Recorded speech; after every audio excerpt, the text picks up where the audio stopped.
महाशिवरात्रिना मेळामां जूनागढ़ना एक साधु द्वारा सफाई कर्मचारी पर लाकड़ी वडे हुमलो करवानी घटना सामे आवी छे।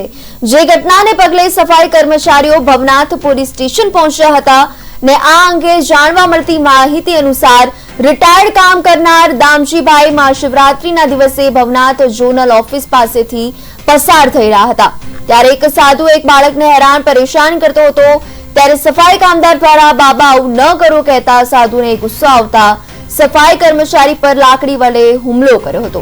આ ઘટનાને પગલે સમગ્ર વાલ્મીકી સમાજ પોલીસ સ્ટેશન પહોંચીને આવા લંપટ સાધુને ભવનાથમાં જગ્યા ન મળે તેમજ વાલ્મીકી સમાજને યોગ્ય ન્યાય મળે તે માટેની માંગણી કરી।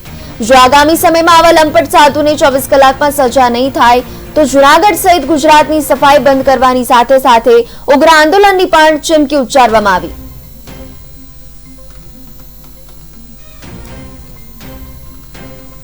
भाइयों बहनों, शिवरात्रि ने दिवसे अमरा सिंडिकेट बैंक अंदर काम करता ने रिटायर जे दामजीभाई सोलंकी शिवरात्रि सबक जे अमरी मेन ऑफिस जोनल ऑफिस पाए त्या निकळ्या हता।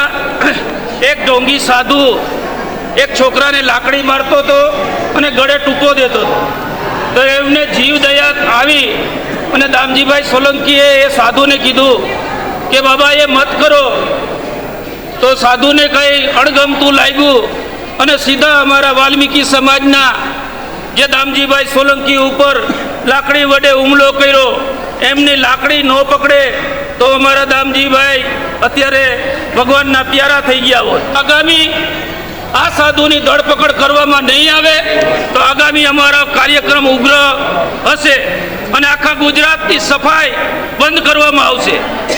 આ તો ઠીક છે કે મારા વાલ્મીકી સમાજના છે, અમારી દીકરીઓ બહેનો ગલીએ પૂછીએ કામ કરતી હોય છે, આવા શિવરાત્રિ મેળાની અંદર અમારી દીકરીઓ કામ કરતી હોય છે। તો આવા બેરહેમી સાધુ જે ચરસના ગાંજાના અને દારૂના નશાની અંદર ગમગોર હોય, પોલીસ તંત્ર પણ બાજુમાં હતા છતાં પણ એની ધરપકડ નથી કરી તો આવા લોકોને આખરી સજા થાય, એમની પર એફઆઈઆર થાય। જો આ સાધુની 24 કલાકની અંદર ધરપકડ કરવામાં નહીં આવે તો સમગ્ર ગુજરાતનો વાલ્મીકી સમાજ તેમજ ભારત આખા ભારતનો વાલ્મીકી સમાજ સાવણો એક બાજુ મૂકી દે અને અમે ન્યાય માટે સતત ને સતત અમે